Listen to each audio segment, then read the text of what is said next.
welcome back to Sound Pollution. This is episode 58. This week I had a delightful interview with Scott Argiro. We are going to discuss inspirations, songwriting, the stories behind 3 of his tracks, and top it all off with a couple cool stories. Big shout out to the few people who watched the live this last week. I'll be doing those every Wednesday from now on. So if you have a gig coming up, make sure you drop me a line so I can shout it out on the live. Also, I am seeing my downloads go up. If you could make sure that you like, follow, subscribe to Sound Pollution on whatever listening platform you are using, that would be fantastic and it would really help me out. That's about it for now. On to the show. Cool, that always makes me feel better. I had somebody send me a thank you audio the other day. I was like, really? That is the sweetest thing. That's good. You're in the right line of work. Doing what I'm supposed to do. It only took 39 years. It's fine. Yeah. That's what happens. Yeah. That's how it rolls. All right, everybody. Welcome to Sound Pollution. I am here with Scott Argiro. And why don't you tell my listeners a little bit about yourself? Hey, well, thanks so much, Raynell, for having me on the program. Like I said, in our pre-roll, yeah, I really enjoy listening to your program. I've listened to a couple of the podcasts, so you do a great job, and I'm honored to be on your program. I'm a singer-songwriter. I'm actually currently out of Denver. I've lived in Denver about 5 years, but I'm originally from back east in Pittsburgh, Pennsylvania. Started as a drummer as a kid throughout high school, and from drumming, songwriting just kind of became a natural progression. So I started playing around with some other instruments and learning to play some instruments by ear, piano, guitar, bass, and ultimately sing as a vocal stylist. And I've been writing music for quite some time, both performing back east and then here in the Denver market. What sparked your interest initially in music? It was always in me from the time I was a kid. So, I was very rhythmic as a kid and, always tapping and always kind of making up songs and so forth. And unbeknownst to me, that was going to progress into songwriting. But I love the drums. So, I really took up an interest in drumming in elementary school and slowly became, playing a drum set and playing in various bands in high school and throughout college, and then professionally just watching a lot of the heroes on TV and, gradually determining what I like. I have such a wide array of artists that I've been inspired by through the years, from, the McCartneys to the Elvis to the John Mayers to Lindsey Buckingham, John Hyatt. I could just go on, but my interest in music kind of spans a large spectrum. As a drummer, I spent a lot of time as a jazz drummer. So I did play a lot of jazz, and I think that gave me some very nice chops to ultimately go into pop music where you didn't need as many chops. So that's kind of the background. You have like a wide range. Oh, see, even I have to start over. You know what? I'll leave it. So you have like a wide range of influences, but is there anybody in particular for you that you are kind of drawn to as far as drumming goes? As far as drumming, I really love a guy by the name of Manu Katché, and he actually has played with everybody, but I think people would know him well as playing with Peter Gabriel on some of those sessions. I think he played on the So session. Just fantastic rhythmic. He's initially a French drummer, but just fantastic rhythm, lick. Very inspired by him. From the time I was a kid, my parents couldn't wait to put me in front of a TV and show me Buddy Rich. Mm-hmm. And I got to see Buddy Rich as a kid in the early days playing on The Tonight Show. And that's where I kind of thought, wow, that's somebody who's taken it to a whole different level. So, I love anybody that is just a solid rhythmic player with great tempo, but then, can do those little nuances that aren't completely in your face, but are very complex. And I think that kind of stems from being initially a jazz drummer. If you could write a song with anybody, who would it be?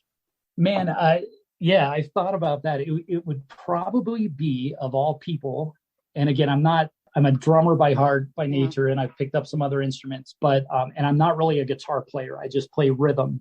But Lindsey Buckingham from Fleetwood Mac, Yeah. I just absolutely love that guy's approach to songwriting and melody. You know, when he does a guitar solo, it's almost like it's its own composition. It's very haunting and very melodic. And he doesn't, you know, he can play a lot of notes. He's a phenomenal finger picker and so forth. But first and foremost, he's just does wonderful melody and just a real texture that when you hear it, that's Lindsey Buckingham, you know.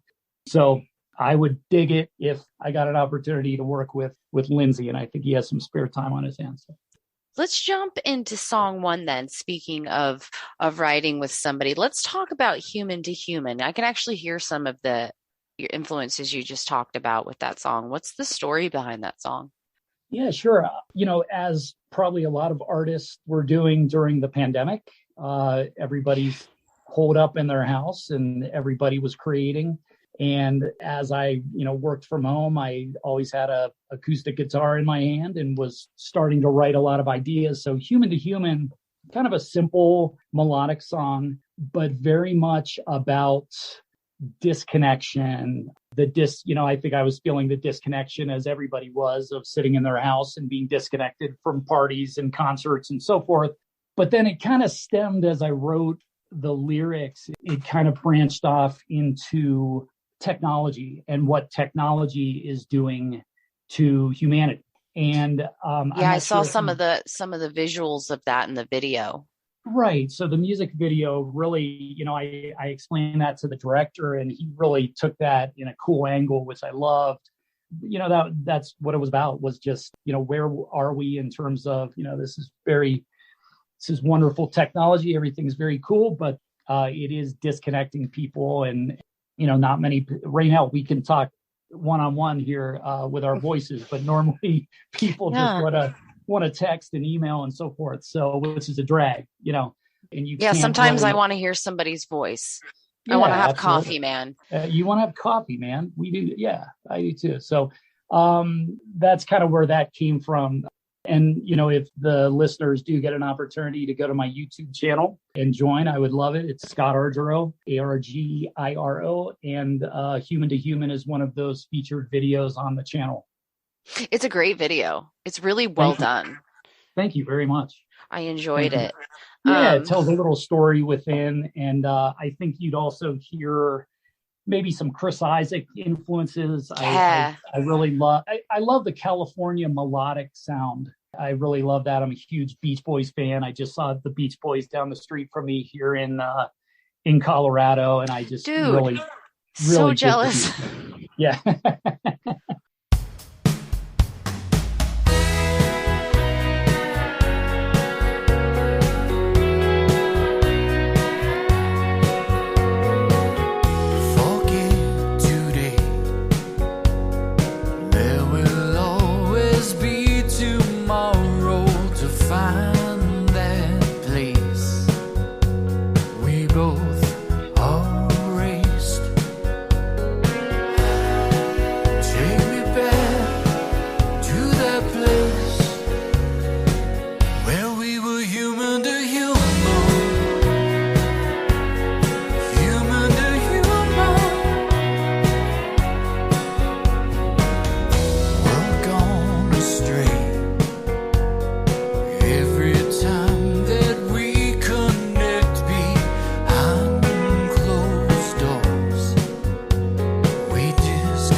Speaking of concerts, what's the best concert you've ever been to? What's the best show? Oh man, that's a curveball, but I know I'm throwing that out. You just brought it. Yeah, you brought it to yourself. I know.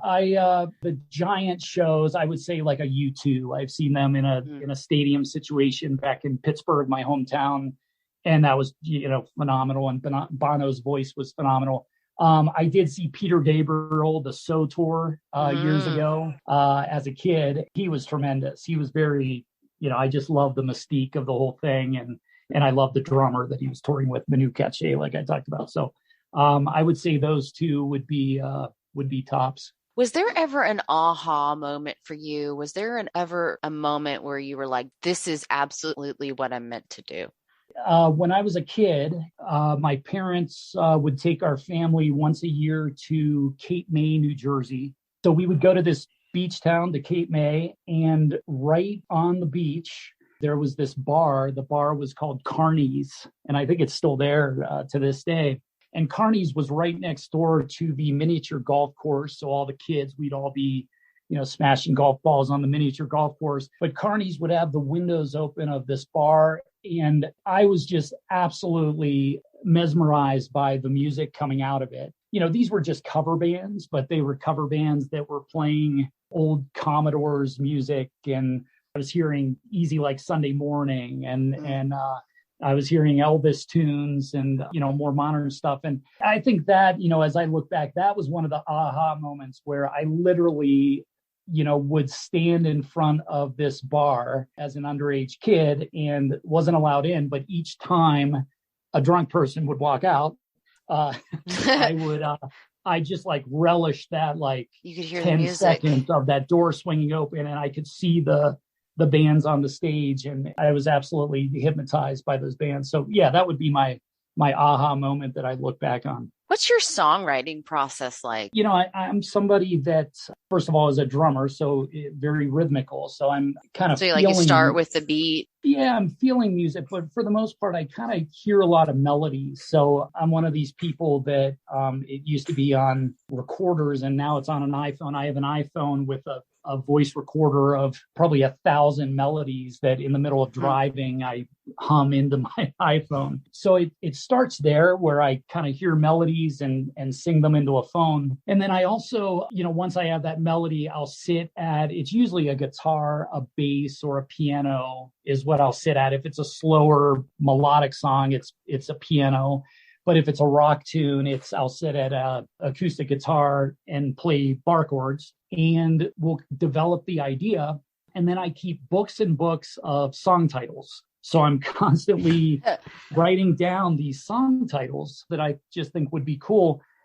And it's kind of neat because once you develop the framework of an idea, I'll start to scan these books of song titles, and ultimately, and I never know why, a particular title kind of jumps out, not only because I wrote it down because I thought it was a cool song title, but it kind of matches the vibe that I'm going for. It's kind of hard to explain, but ultimately one of those titles jumps out.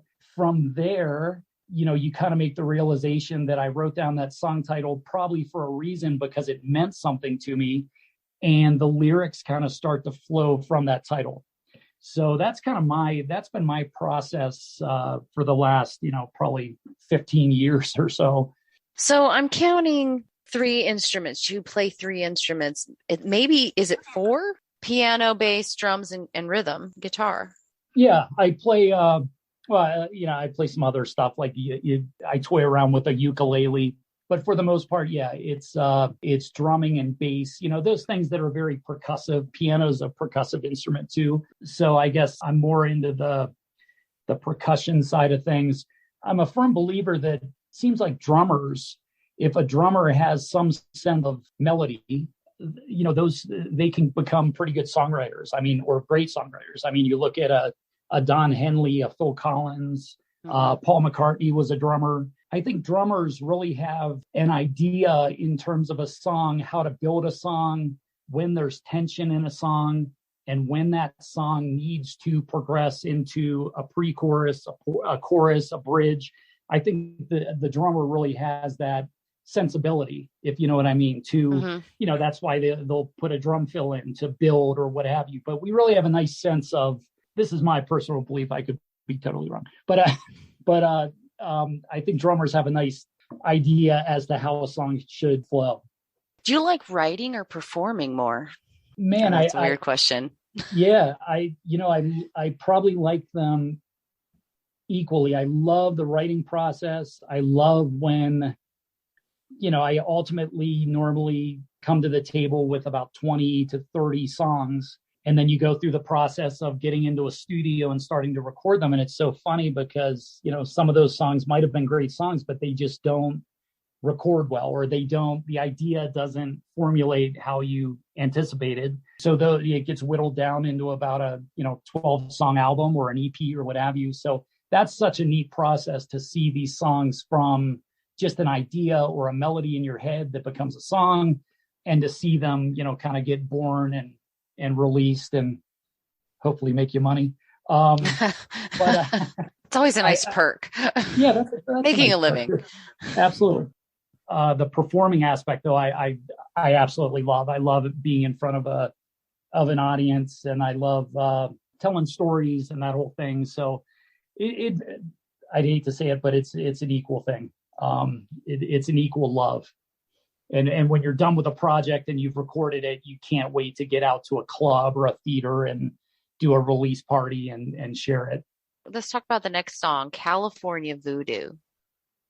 Yep. Has a nice little vibe. Tell me about that one. It's kind of my endless love of California. I live in Denver, Colorado, but I spent a lot of time in California. I just yesterday returned from Palm Springs, and I absolutely love Palm Springs. And I was in Malibu and Calabasas as well. I did not run into a Kardashian, but I was looking for one.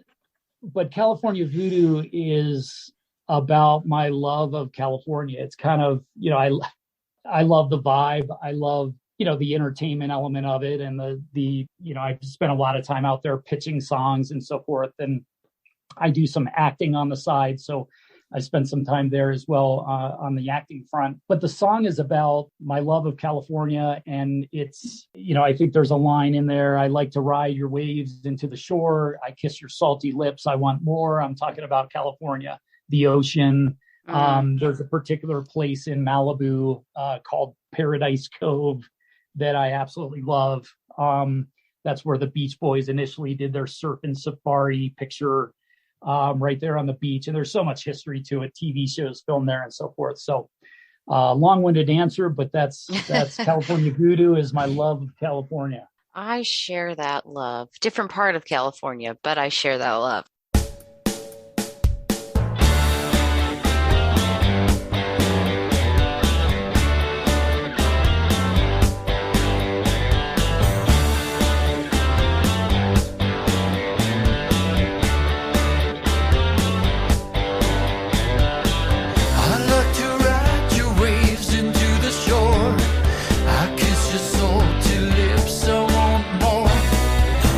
Every canyon road that I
So you're an actor as well. How'd you get into that?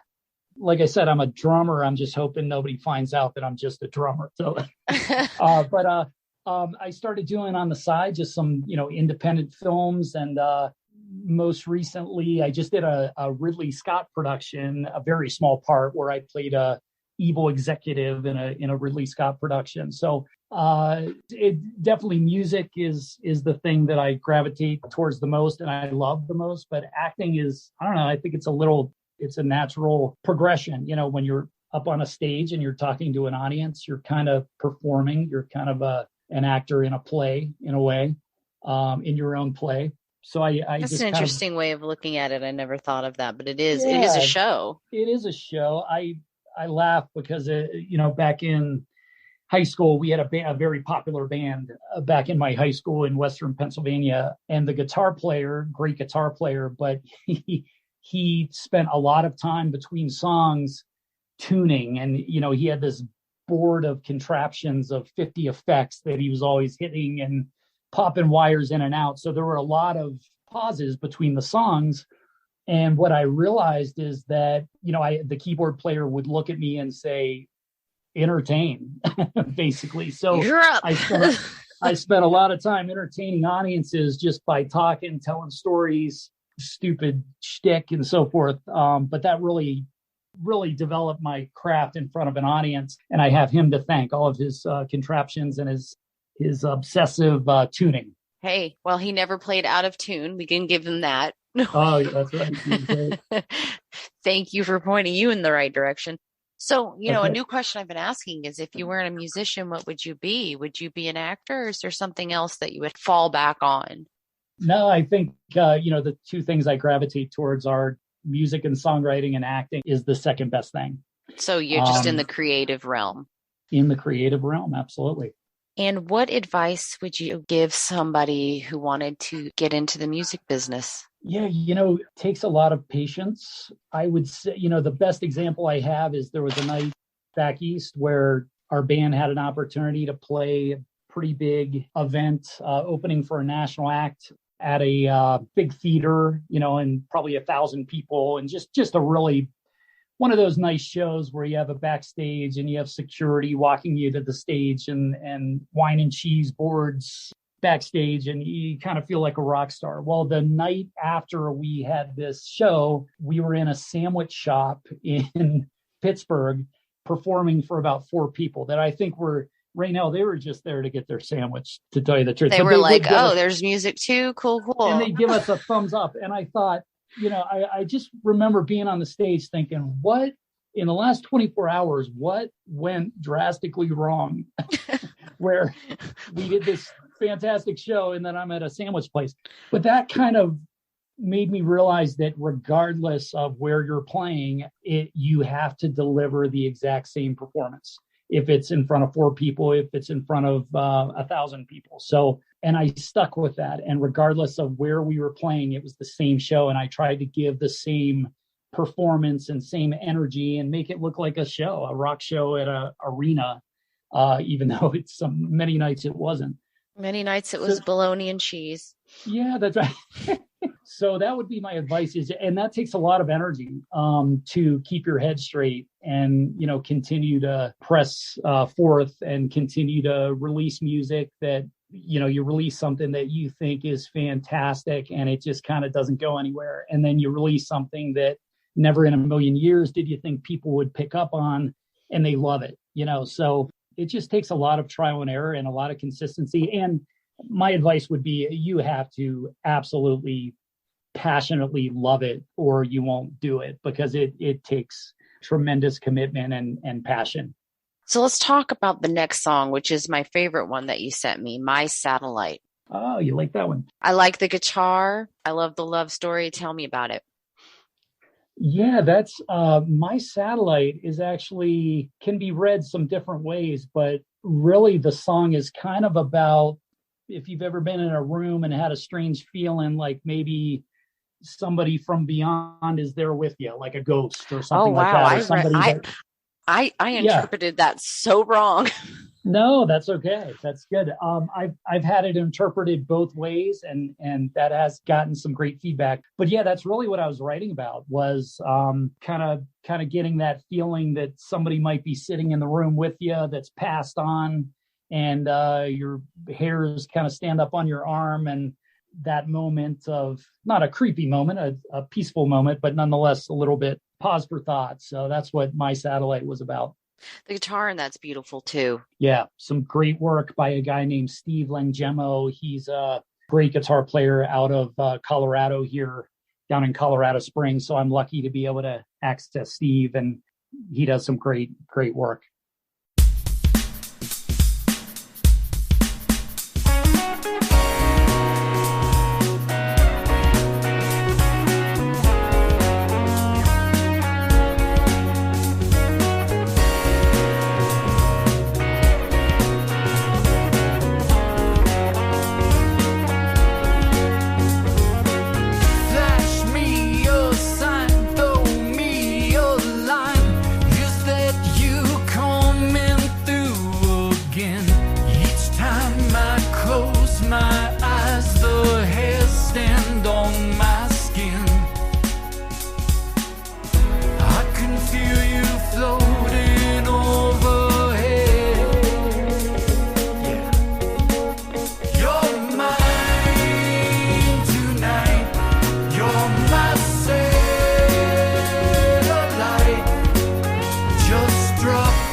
What is your craziest show story? Give me a good one. Oh man, you're talking to the right guy, because yes, I've got so many. You don't have enough time on the podcast, but just the first one that popped into your head. Yeah, there's so many, and I want to write a book. I really want to write a book, because I've done it for so long. Like, I was playing a show out in Los Angeles, and it's just a little acoustic show. And after the show, I was meeting people and selling merchandise. And, a guy walked up to me and said, "Hey, Scott, I love your music. I really love it." He said, "I'll tell you what, I own a club right down the street." And he was like, "Would you like to come down the street and you can do a set down at my club?" And I was like, this is my last show here in LA. Yeah, I'll take any exposure I can get. So we're talking a bit. And then this woman sachets up to him, and she's, very well put together, and he says, "Honey, this is Scott." And she says, "Hey, I really like your music, Scott." And the guy says, "Honey, Scott's going to come down the street and play at the club while you and the girls dance." You were like, "Wait, this is another thing?" It was a different kind of a club. I'm thinking it was an opportunity, and she was a dancer. But yeah, it turns out he owned a gentleman's club. Well, I mean, not judging. Last person to judge. There you go. Score. Yeah. I'm wearing all white. I look like Don Ho. I'm like in white pants and like a white Hawaiian shirt, and I've got a ukulele. I just look like a Don Ho or something. And I'm walking into this club to perform, and the parking lot is filled with like 100 Harley Davidsons, and it's bike night at this club. And our tour manager opens the door for me and says, "They're going to kill you.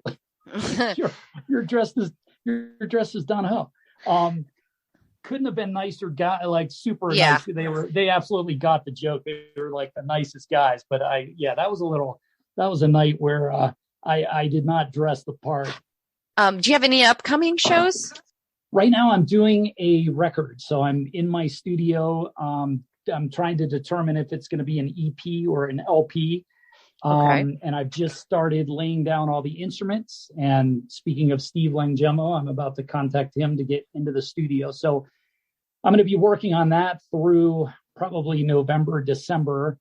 I'll work with Jesse O'Brien again, who's a great producer here in Colorado, and put a record out. And then in the first of the year, I want to be playing around Denver. So I'll keep you posted as show dates start to happen. Tell my listeners where they can find you online. Absolutely. Go to YouTube, and you can find my YouTube channel at Scott Argiro, SCOTTARGIRO. I have just an old school website at scottargiro.com. I'm on Facebook. I'm on Instagram. And if you Google me, I'm pretty much, out there in terms of... You are Googleable. I did Google you. All right, Scott, I want to thank you so much for being on the show and sharing your music. We appreciate you. I hope you come back again. All right, everybody. Thank you so much for listening this week. I hope you enjoyed the show. Thank you again, Scott, for being on an episode. I appreciate you. If you are interested in being on an episode of Sound Pollution, please go to the website, soundpollutionpodcast.com, and shoot me a message. Please make sure you include a link for me to listen to your music, and I will get back to you as soon as I can. As I said before the show, please make sure you like, follow, and subscribe to Sound Pollution, whatever listening platform you are using. And please be sure to follow me on social media. I am basically everywhere, and I try to post regularly. Don't forget, this week I also drop the monthly music-only episode, which will be episode 59. See you next week for more updates and another episode. Be love and make some noise.